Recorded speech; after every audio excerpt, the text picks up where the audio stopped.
합시다. 이렇게 인사하겠습니다.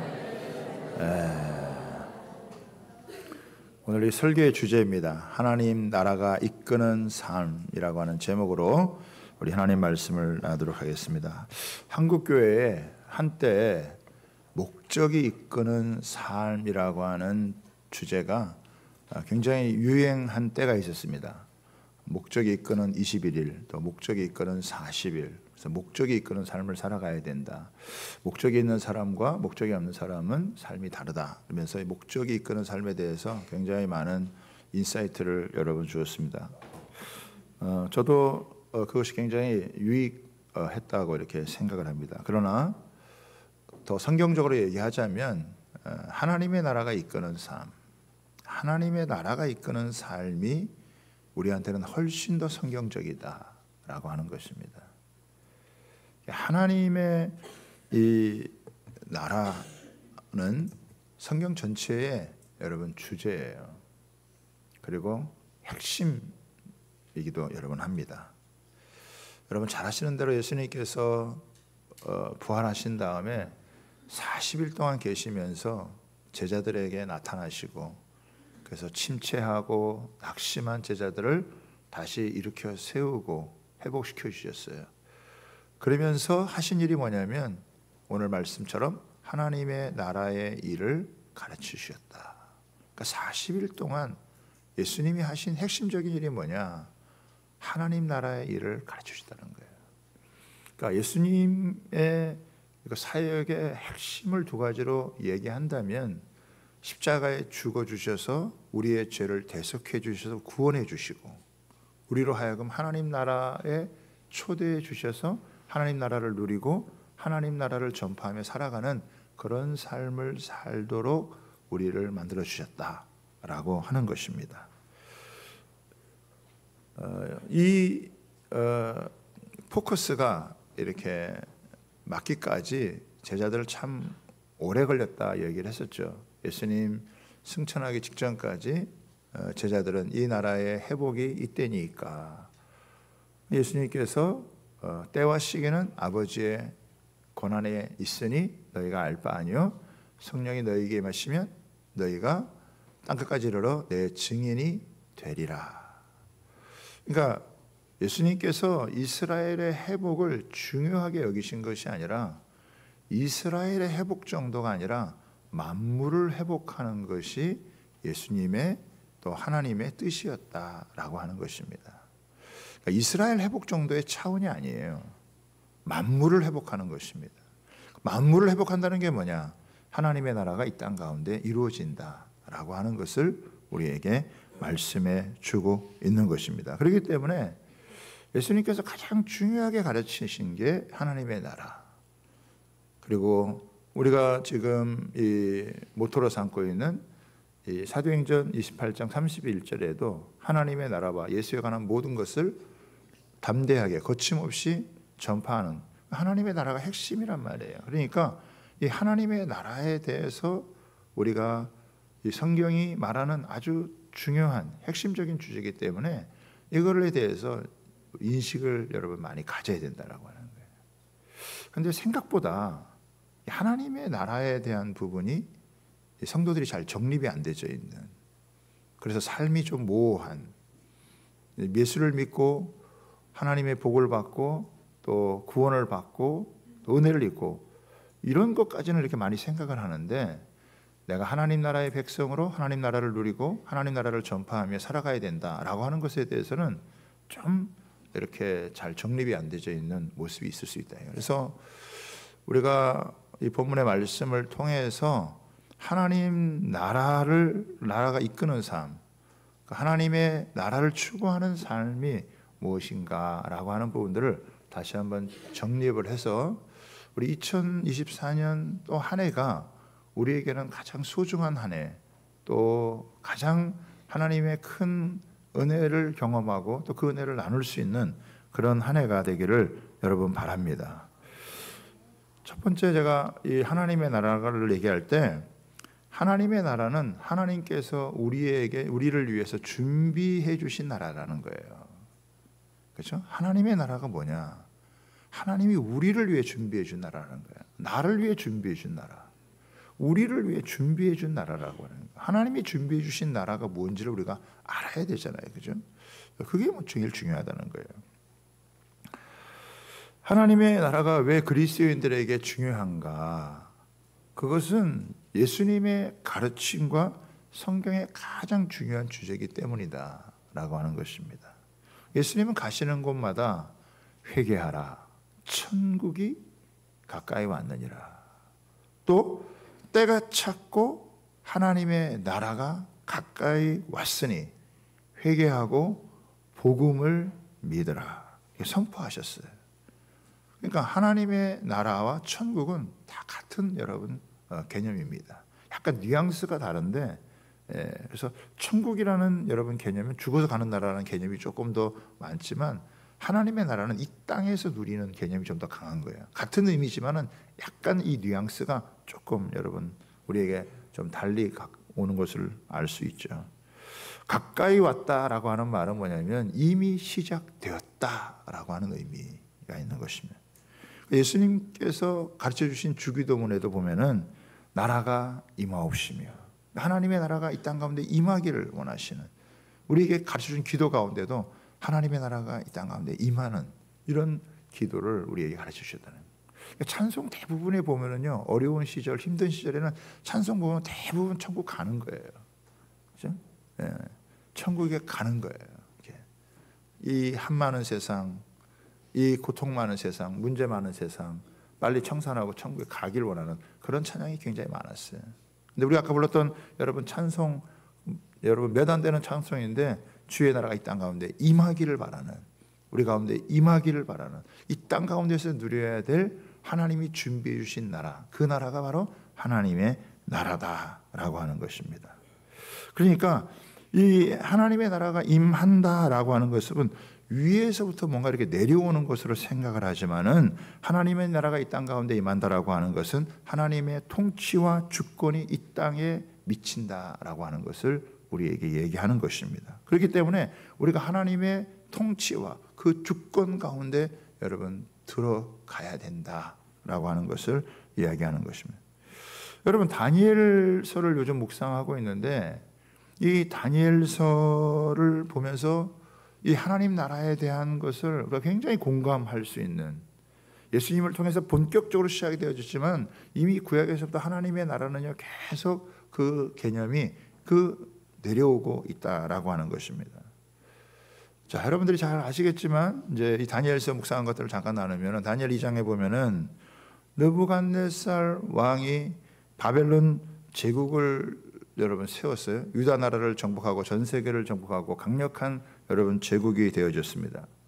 그런데 장래의 일을 생각을 하면서 여러분 꿈을 꾸었는데, 그 꿈이 도저히 잊어버릴 수 없는 그런 꿈이었어요. 악몽과 같은 그런 꿈이었어요. 너무나 이상한 꿈이고 해석하기도 어렵고 자기의 영혼을 완전히 흔들어 놓는 그런 꿈이었어요. 어지간한 꿈 같으면은 좀 금방 잊어버리던가, 아니면 좀 심하게 이렇게 꿈이 좀 심해도 몇 시간 지나거나 며칠 지나고 나면은 사라질 텐데, 이 꿈은 그런 꿈이 아니라 자기 뇌리속에 확 박혀가지고 도저히 여러분 잊을 수 없는 그런 여러분 꿈이었어요. 그래서 거기에 술사들, 박사들, 점쟁이들, 지혜롭다고 하는 사람들, 점술가들 전부 다 모아놓고, 야, 내가 꿈을 하나 꾸었는데 이 너무 요상한 꿈이다. 이 꿈을 좀 해석을 해봐라. 그러니까 거기에 있던 술사나 박사나 이런 사람들이 왕이시여, 꿈을 얘기해 주십시오. 그러면 우리가 그 꿈을 해석해 드리겠나이다. 그랬더니 이 왕이 하는 말이, 그거 누가 못하냐. 내가 꾼 꿈이 무슨 꿈인지를 알아맞추고 그리고 그 꿈을 해석을 해라. 그러니까 신하들이 지금까지 어떤 왕도 신하들에게 그런 요구를 한 왕은 없었습니다. 자기가 꾼 꿈을 얘기를 해주고 해석을 해줄 수 요구를 했지만, 아니 왕이 꾼 꿈을, 지난밤에 꾼 꿈을 어떻게 우리가 그 꿈이 무슨 꿈을 꿨는지 어떻게 그걸 알고 그것을 해석해야겠습니까? 그랬더니 왕이 화가 치밀어 가지고 이것들이 다 지혜자라고 하고 무슨 점술가 무슨 술사 박사라고 하지만은 이런 것도 제대로 알지 못하면 다 필요 없다. 다 죽여야 된다. 그리고 그 왕의 그 근위대장인 아리옥을 해가지고 다 죽이라고 하는 거예요. 그래서 갑자기 모든 술사와 박사와 점쟁이와 점성가들이 지혜자들이 다 죽게 생겼고 그 상황 가운데서 다니엘과 세 친구들도 지혜자에 속했기 때문에 죽을 위기에 처하게 된 거예요. 마침 다니엘이 이 소식을 듣게 되어지고 용기 있게 그 왕 앞에 나아가가지고 왕이시여 시간을 조금만 주시면 당신이 무슨 꿈을 꾸었는지 그리고 그 꿈의 해석을 밝히겠습니다. 그래서 시간을 벌고 그리고 친구들에게 3명의 친구들에게 기도를 요청해요. 상황이 이러니까 우리가 같이 기도를 하자. 그래가지고 간절히 아마 하나님 앞에 매달려서 기도를 했겠죠. 그들이 간곡히 기도하는 가운데 하나님께서 환상 가운데 이 느부갓네살 왕이 꾼 꿈이 어떤 꿈인지를 갖다가 하나님께서 이렇게 환상 가운데 소상하게 그것을 여러분 밝혀줍니다. 이 느부갓네살 왕이 꾼 꿈은 이런 큰 신상이었어요.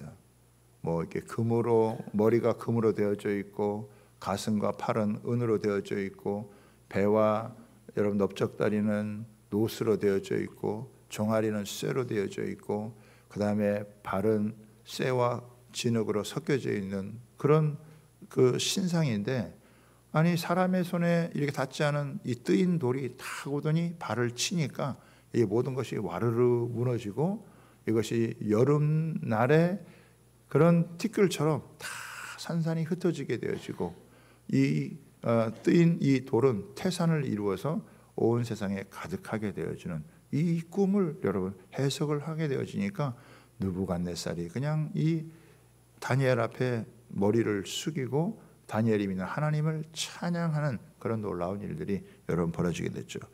여러분 자 거기에 이제 오늘 다니엘서 2장 34절과 35절에 여러분 말씀을 여러분 보겠습니다. 자 띄워주세요. 같이 보겠습니다. 시작.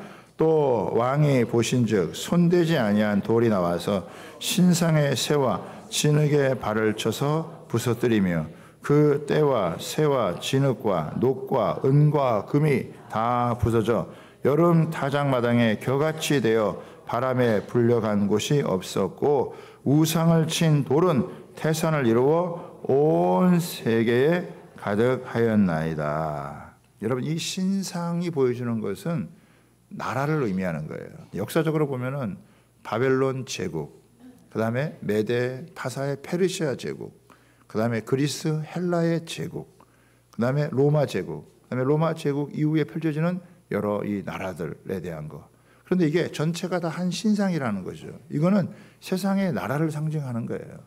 이 세상의 나라들이 이렇게 크고 강력하고 힘이 있고 놀라운 것처럼 보여도 한순간에 이 모든 것이 무너져서 여름 타작마당의 겨와 같이 다 흩어지게 되어진다.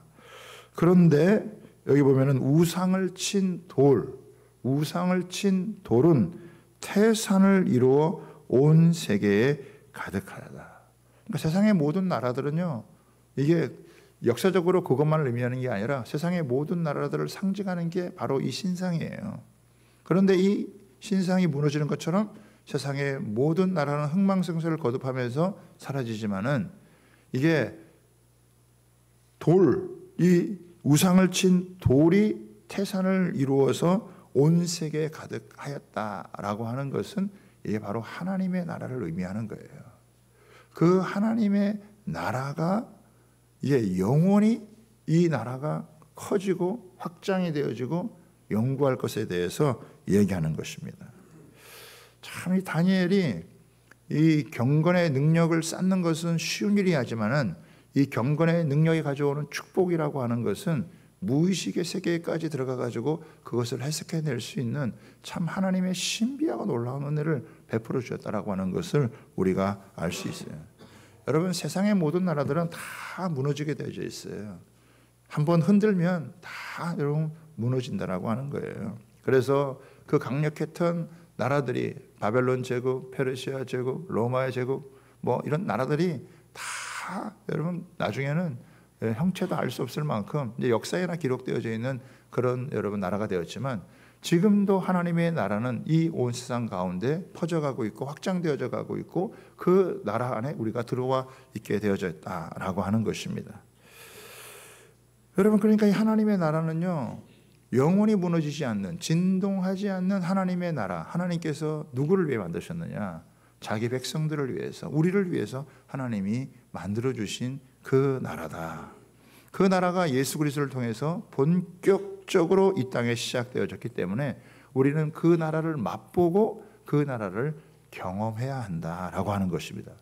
그 하나님 나라 안에서 힘을 얻고 그 하나님의 나라 안에서 성장하고 궁극적으로 하나님 나라가 완성될 그것을 바라보면서 우리는 여러분 전진해. 우리 아까 찬양했죠. 기도하며 전진한다. 우리 찬양하며 전진한다. 땅끝까지. 물이 바다를 덮은 같이 여호와를 아는 지식이 여러분 온 세상에 넘치도록 하기 위해서 우리는 찬양하고 기도하면서 계속해서 여러분 하나님 나라를 여러분 위해서 우리는 전진해 가는 것입니다. 두 번째는 뭐냐면 먼저 그의 나라와 의를 구해야 한다라고 하는 것입니다. 마태복음 6장 33절에 보면은 너희는 먼저 그의 나라와 의를 구하라. 그리하면 이 모든 것을 너희에게 더하시리라. 여기 구하다라고 하는 말이 뭐냐면 갈망하다, 물어보다, 요구하다라고 하는 뜻입니다. 그러니까 구한다라고 하는 것은 감추어진 것을 찾는다라고 하는 의미가 함축되어져 있다라고 하는 것입니다. 하나님의 나라를 경험하려면 그냥 경험되어지는 것이 아니라 그 나라를 간절히 찾을 정도로 가장 우선해서 찾을 정도로 그것을 갈망해야 한다라고 하는 것입니다. 여러분 구한다라고 하는 것은 잃어버린 것을 찾는다라고 하는 이런 의미보다는 그 나라의 본질, 그 나라의 신비, 그 나라의 총체성, 그 나라의 전부를 여러분 알아가야 된다라고 하는 의미다.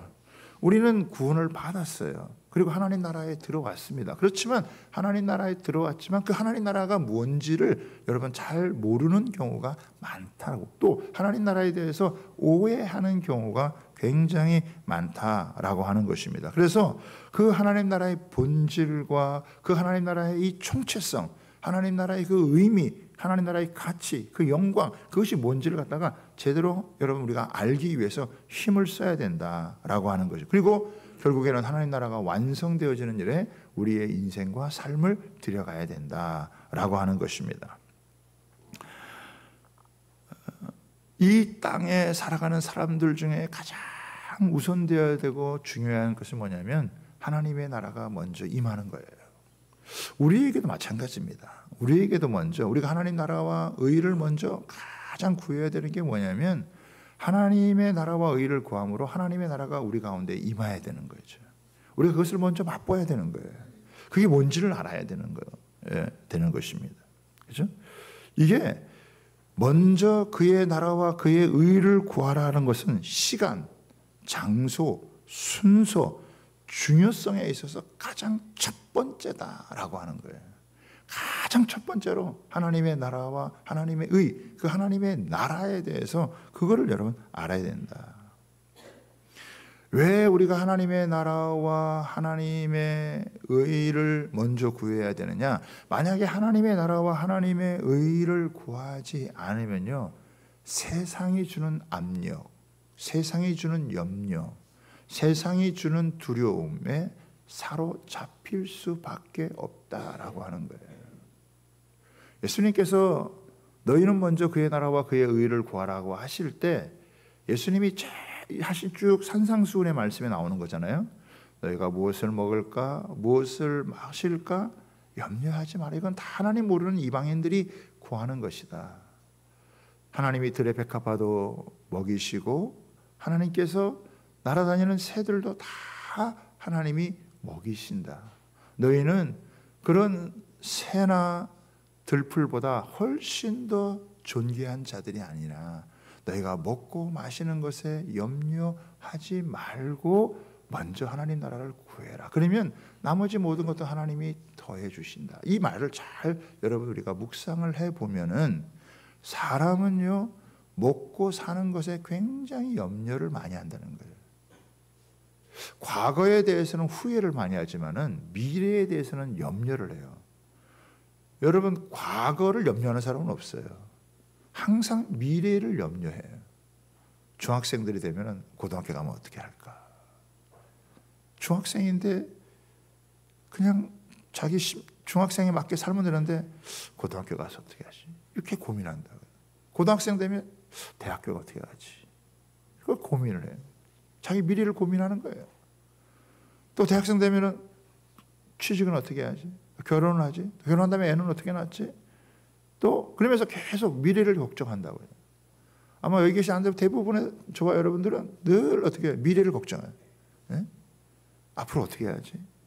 노후 대책은 어떻게 하지? 계속 그러다 보면 이 미래의 염려. 여러분 이 느부갓네살도 결국은 자기의 장래 미래를 생각하다가 그러다가 꿈을 꾸게 된 거거든요. 그거는 생각이 복잡해지고 마음의 평안을 잃어버리고 그래서 염려라고 하는 것은 영혼을 마비시키는 거예요. 염려의 원 의미가 더블 포커스라는 거 아시죠? 이게 시선이 나눠지는 거예요. 갈라지는 거예요. 이렇게도 생각하고 저렇게도 생각하고 이렇게도 고민하고 저렇게도 고민하고 잠을 못 자는 거예요. 번뇌하는 거예요. 그 번뇌하다가 이상한 꿈을 꾸고 더 큰 번뇌에 여러분 빠지게 되어지는 장래를 생각하면 뭐 이렇게 뚜렷한 해답이 별로 나오지가 않는 것 같아요. 하나님 너 그렇게 염려하지 말고 너 먼저 그의 나라와 그의 의를 구해. 먼저 그의 나라와 그의 의를 구하지 않으면 염려에서 벗어날 수가 없다라고 하는 거예요. 염려에 사로잡히는 사람들은요 하나님의 나라와 의를 구하고 있지 않다는 걸 알아야 돼요. 하나님의 나라와 의를 구하지 않으면 염려라고 하는 것에서 벗어날 수가 없다는 거예요. 계속 염려에 여러분 사로잡히게 되고 근심 가운데 거하게 되어진다라고 하는 것이죠. 마태복음 11장 12절에 보면 이런 말씀이 나와요. 세례 요한의 때부터 지금까지 천국은 침노를 당하나니 침노하는 자는 빼앗느니라. 침노해야 된다는 거예요. 어떻게 보면 이건 강력한 표현이거든요.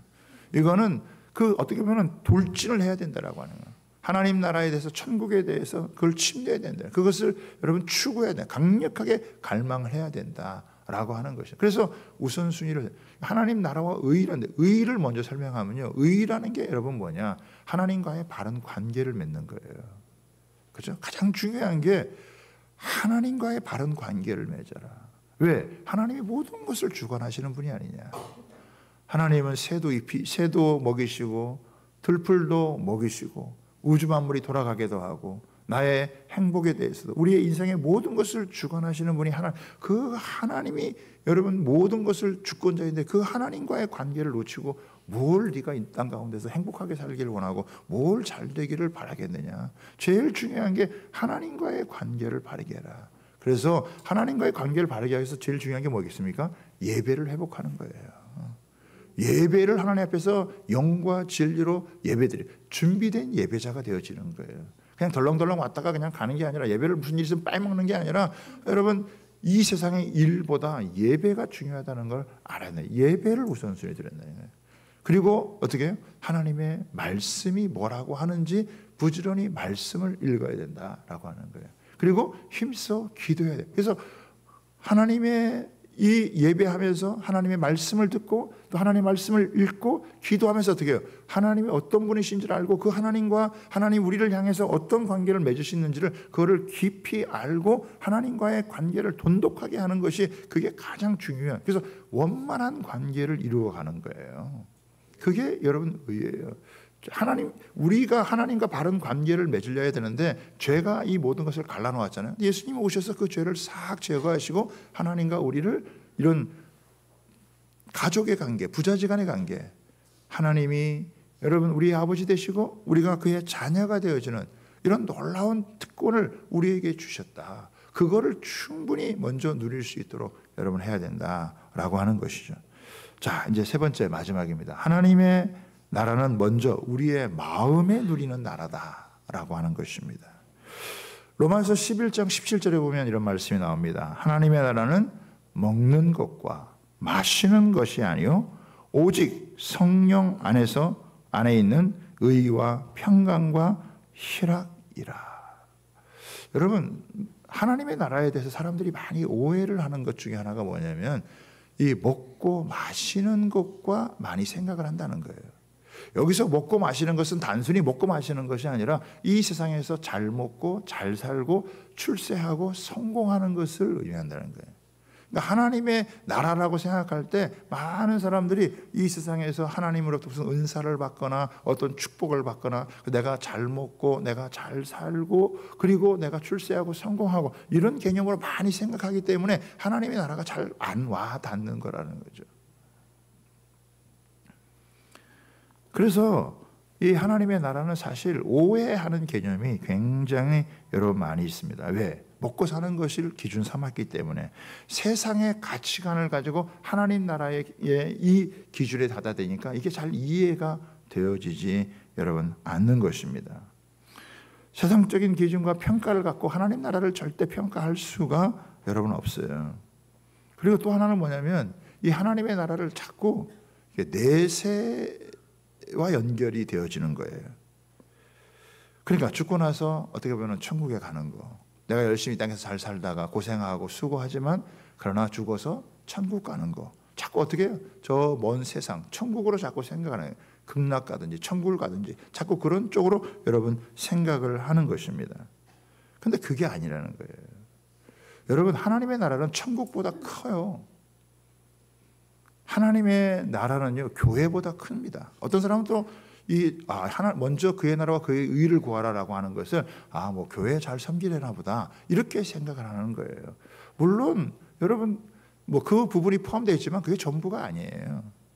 또 어떤 사람들은 하나님 나라와 의를 구할 때 이거 전도하려나 보다 선교하려나 보다 이렇게 생각을 해요. 여러분, 선교라고 하는 게 성경에 얼마나 큰 주제입니까? 오직 성령이 너에게 임하시면 너희가 권능을 받고 예루살렘, 온 유대, 사마리아 땅끝까지 이르러 내 증인이 되리라. 그죠? 하늘과 땅의 모든 권세를 가진 예수님께서 모든 민족으로 가서 제자를 삼으라. 이거 굉장히 여러분 중요한 거예요. 그런데 가는 것도 여러분 중요한 거예요. 선교 중요한 거예요. 그러나 하나님의 나라는요 선교보다 큰 개념이에요. 가기 전에 내가 먼저 누리는 나라, 내가 지금 여기서 누리는 나라가 하나님의 나라라고 하는 거예요. 내가 여기서 누리지 못하는데 어딜 가겠냐고요. 내가 여기서 누리지 못하면요 가서도 싸워요. 선교지 가서 싸우는 사람들 많다고요. 전도하러 가가지고 싸우는 사람들 많아요. 여러분, 하나님의 나라는 제일 먼저 여러분 내 마음 안에 내 영혼 안에서 누리는 것인 줄 여러분 믿으시기를 바랍니다. 내 안에 마음에서 누리게 되어지면 내 안에 하나님의 나라가 이루어지는 거예요. 우리 가정에 하나님의 나라가 임하면 우리 가정에 하나님 나라가 이루어지는 거예요. 우리 직장에서 하나님의 나라가 여러분 임해 줄 수 있다는 거예요. 우리가 살고 있는 삶의 터전에서 하나님의 나라가 여러분 임할 수 있다라고 하는 거예요. 지금 우리가 살고 있는 삶의 현장에서 하나님의 나라가 우리가 임하고 그 나라를 누릴 수가 있다라고 하는 거예요. 나중에 언젠가가 아니고 뭐 먹고 마시는 그런 개념이 아니라 최악의 열악한 상황 가운데서도 최상의 은혜를 여러분 누릴 수가 있는 게 하나님의 나라다라고 하는 것입니다. 여러분, 바울 사도가 얘기를 자꾸 하잖아요. 하나님의 나라가 뭐냐? 먹고 마시는 게 아니다. 세상 사람들은 자꾸 잘 먹고 여러분 잘 마시는 게 무슨 하나님의 나라의 영광을 누리는 거라고 생각했지만 그렇지 않다라고 하는 거예요. 현재적으로 눈에 보이는 현재적으로 누리는 그 복이 하나님 나라를 경험하는 것과는 완전히 다를 수 있다라고 하는 것을 이야기하는 것입니다. 여러분, 잘 먹거나 잘 마시지 못해도 하나님의 나라를 너무나 놀랍게 누릴 수도 있고 너무 잘 먹고 잘 마시는데도 불구하고 하나님 나라를 전혀 누리지 못할 수 있다는 거예요. 느부갓네살이 그렇잖아요. 아니, 느부갓네살과 어떤 대제국의 왕이 되어졌으면 얼마나 많은 여러분 잔치를 할 수 있고 축제를 누릴 수 있고 얼마나 많은 것을 먹고 마실 수 있고, 그런데 번민에 빠져가지고 정신을 못 차리잖아요. 고민과 갈등을 할 수밖에 없잖아요. 대신 여러분 바울 사도를 보세요. 바울 사도가 무슨 결혼을 했습니까? 자식이 있어요? 결혼도 안 했어요. 자식도 여러분 없습니다. 예? 가진 돈이 있나요? 무슨 자기의 어떤 그 유대인이라고 하는 자존심 다 내려놨죠. 지식의 모든 것도 다 내려놨어요. 아무것도 없어요. 세상에 보면은 거짓골을 하고 있어요. 그럼에도 불구하고 이 바울 사도는 여러분 하나님 나라를 최상으로 누리고 있는 그런 여러분 사람이 되어졌다. 세상의 염려, 세상의 근심, 세상의 두려움 이런 것이 엄습을 하지를 못하고 있어요. 여러분 다니엘 우리가 아까 2장을 봤지만 다니엘 3장을 여러분 보면 이 느부갓네살 왕이 또 정신을 못 차리고 신상을 크게 세웁니다. 아마 자기의 통치 가운데에서 아마 반란이 일어날 것을 그런 것들을 감지했는지 여러분 큰 동상을 이 두라 평지에다가 세우고 모든 백성들이 음악을 울리는 가운데 절을 하게 만들어요. 그 신상의 높이가 아파트 9층, 약 한 27m 정도를 이 신상을 여러분 세워놓고 모든 사람들이 다 그곳에 와서 절을 하게 만들어요. 뭐 안 하면은 풀무불에 다 태워 죽이겠다고 얘기를 하니까 마치 저 김일성이 동상을 여러분 세워놓고 여러분 김일성 동상, 김정일 동상과 우상 숭배가 북한에는 87,000개 있다 그래요. 개성시만 해도 영생탑이 3,150개가 영생탑이 있다는 거예요. 그거 어떻게 해요? 다 백성들에게 절하고 그걸 통치수단으로 여러분 삼는 거죠. 두려우니까 그런 일을 하는 거예요. 그러니까 모든 그 신하들과 백성들이 거기 와가지고 다 절을 하는 거예요. 그런데 절하지 않는 사람이 딱 3명이에요. 다니엘의 세 친구들, 사드락과 메삭과 아벳느고. 우리는 하나님을 섬기기 때문에 이런 신상 앞에 절하지 않겠다. 이들이 지방의 관료들로 있었는데 이 이방인 포로 주제의 지방의 관료들이 있는 것을 평소에 고깝게 여겼던 이런 갈대아 사람들이 고소를 합니다. 왕을 높이지도 않고 왕의 신들에게 절하지도 않고 그리고 왕의 신상 앞에 절하지도 않습니다. 그러니까 느부갓네살 왕이 이 3명을 불렀어요. 너희가 혹시 소식을 잘 못 들어서 그러는데 너희 이 신상 앞에 절을 해야 된다. 이제라도 너희가 신상 앞에 절하면 너희가 살 수 있고 만약에 너희가 절을 하지 않으면 너희가 풀무불에 들어간다. 그랬더니 이 3명이 담대하게 여러분 외칩니다. 뭐라고 외치냐면은 우리는 이 일에 대해서 왕 앞에 할 말이 없습니다. 대답할 것이 없습니다. 우리는 이미 뜻을 정했기 때문에 우리는 왕의 신상 앞에 절할 수가 없습니다. 그러니까 이 느부갓네살 왕이 얼굴빛이 변해가지고 그냥 험악해져가지고 이놈들을 갖다가 당장에 풀무불에 던져 넣어라. 평소에 풀무불보다 7배나 더 뜨겁게 여러분 만들어서 이 태워 죽여라. 그 풀무불이 얼마나 뜨겁게 달궜던지 이 세 친구를 데려갔던 사람들이 오히려 불에 타 죽었어요. 그리고 이들은 불 속에 여러분 들어가게 되어졌다라고 하는 거예요.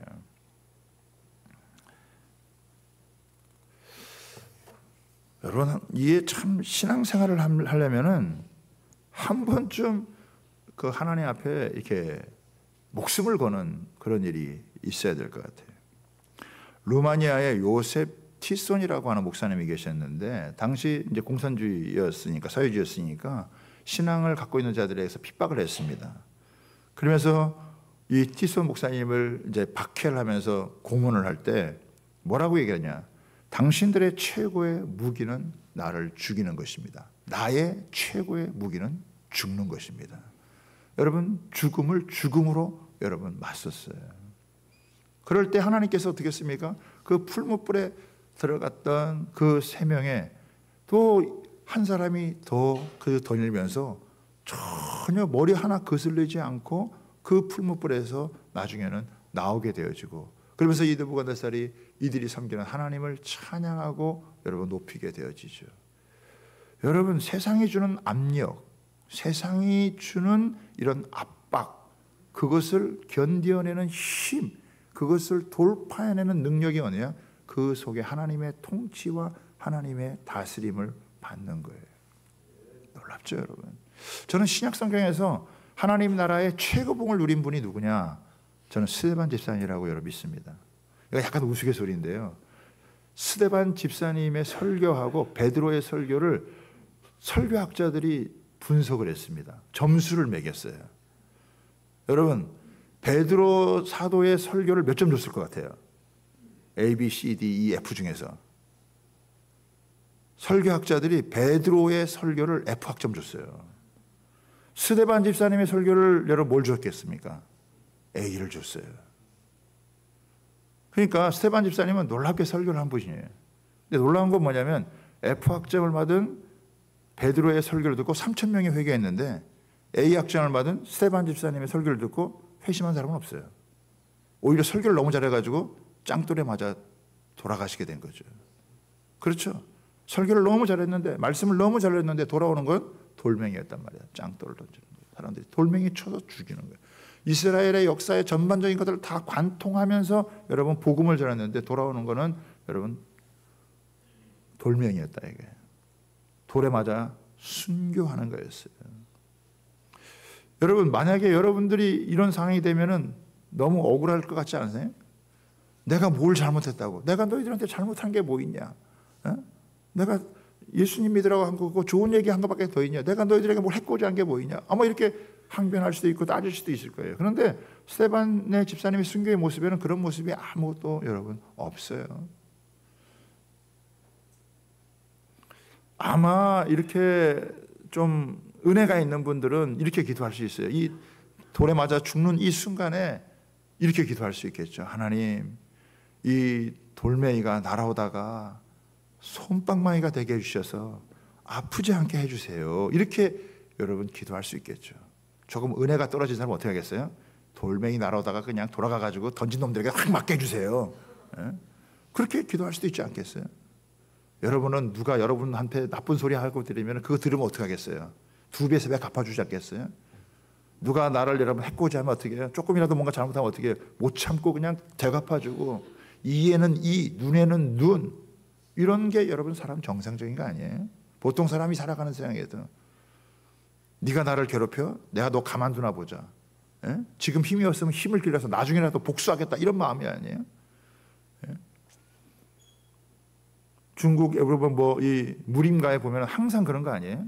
누가 이렇게 해가지고 탁 해서 그 스승이 여러분 죽게 되어지면 그 제자가 오랫동안 다시 이 힘을 길러가가지고 가가지고 원수를 또 갚아주고 또 다시 또 그게 반복이 되어지고, 항상 이 세상에는 여러분 그런 거예요.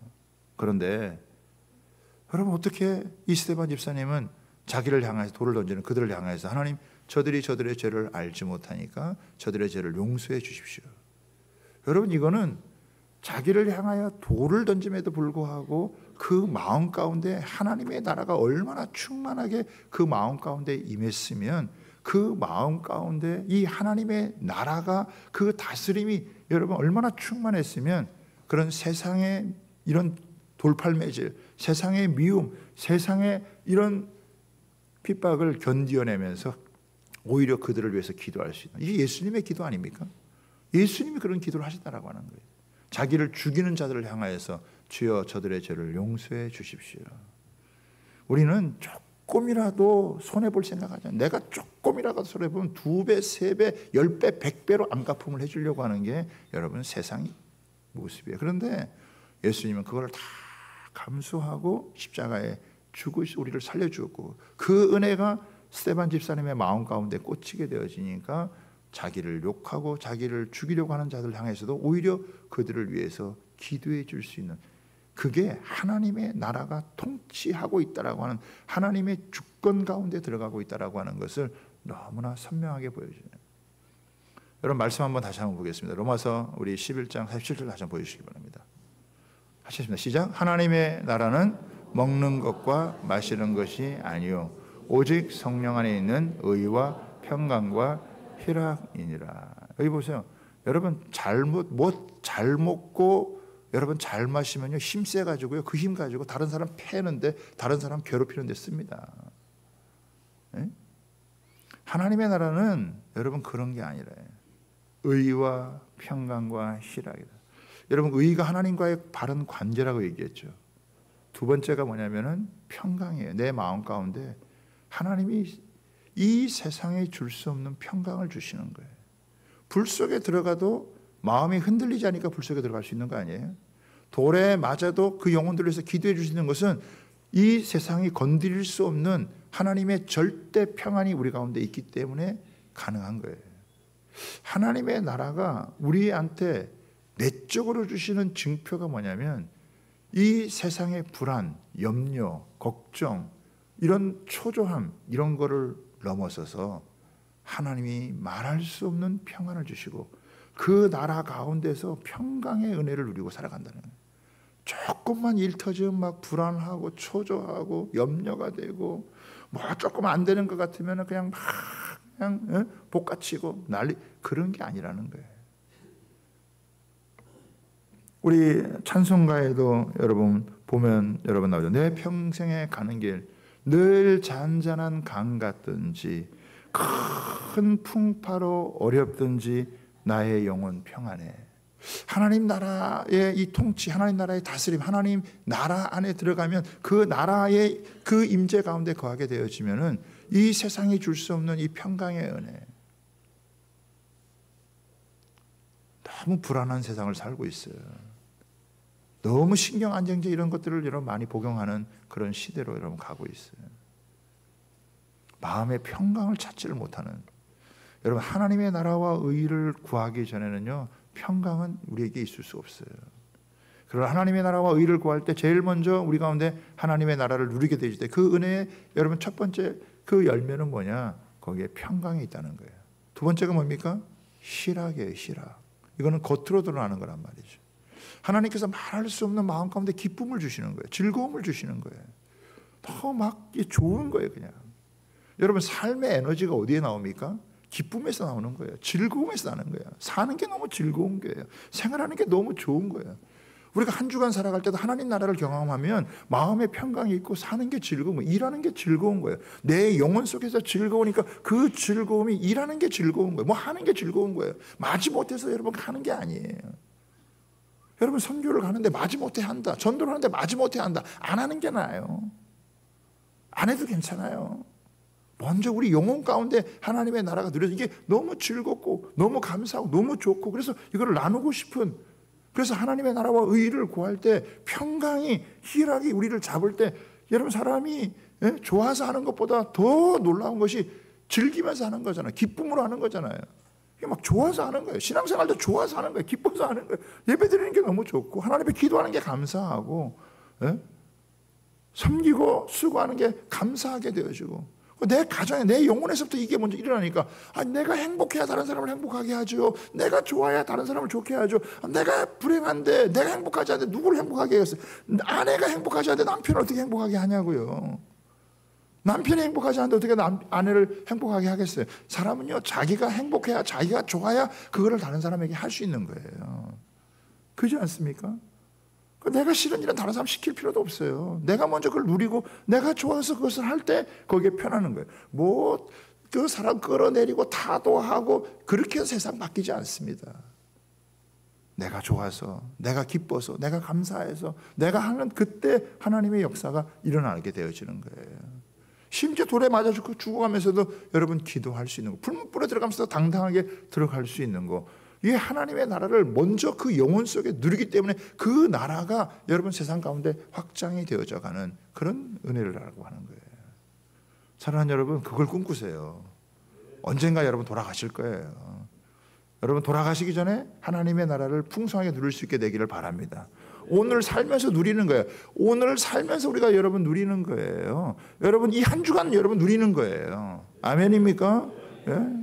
언젠가 나중에 잘 되는 게 아니에요. 지금 예수 그리스도와 함께 하나님께서 우리에게 주시기를 기뻐하시는 그 나라가 우리에게 왔다는 거예요. 그 나라를 붙잡고 그 주님 앞에 들어가면 그 하나님의 나라는 먹고 마시는 그런 게 아니라 먹을 게 없어도 여러분 맛있을 게 별로 없어도 그런 가운데서도 기쁨을 누릴 수 있고 산더미처럼 쌓아놓고 맨날 포식해도요 그냥 영적으로 비틀어 말라져 가지고 불안과 두려움과 번민 속에 빠질 수 있어요.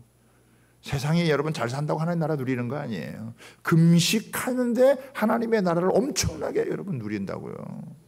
굶는데 여러분 기쁘고 굶는데 너무 감격적이 되어져요. 잘 먹고 그냥 배 터지는데 그냥 병 걸리고 그런다고요. 하나님의 나라는 먹고 마시는 게 아니에요. 우리 영혼 가운데, 우리 마음 가운데 누려지는 은혜. 그런데 다시 한번 말씀 띄워주세요. 로마서 11장 잘 보세요. 같이 한번 읽어봅니다. 시작. 하나님의 나라는 먹는 것과 마시는 것이 아니요 오직 성령 안에 있는 의와 희락과 평강이니라. 의와 평강. 여러분 앞에 보세요. 성령 안에 있는, 여러분 성령 안에서 누리는 거예요. 그래서 성령을 구하라 하시는 거예요. 그리고 아버지의 약속한 성령을 기다려라 라고 하는 거예요. 성령 안에, 사람의 힘으로 안 되는 것을 의미하는 겁니다. 성령 안에 있는 의와 평강과 희락이다. 하나님이 그 나라를 주시기를 기뻐하셨고 그 나라를 침노하는 자에게는요 자기의 영혼에 말할 수 없는 부요함을 누리고 그 은혜를 가지고 자기의 삶을 복되게 살아가는 것이고 자기의 삶을 가장 가치 있고 알차게, 그리고 자기의 삶을 가장 영광스럽게 살아가는 그런 삶을, 반대되는 모든 것들과 싸우면서 여러분 하나님 주신 나라를 쟁취해서 그 나라의 은혜를 누리고 그 나라의 은혜를 여러분 나누는 삶을 하나님이 저와 여러분들에게 여러분 그 나라를 주시려고 불러주셨고 그 나라를 누리고 그 나라를 여러분 나누게 하기 위대한 삶을 위해서 저와 여러분을 불러주신 줄 믿으시기를 바랍니다. 하나님의 나라와 의를 먼저 구하세요.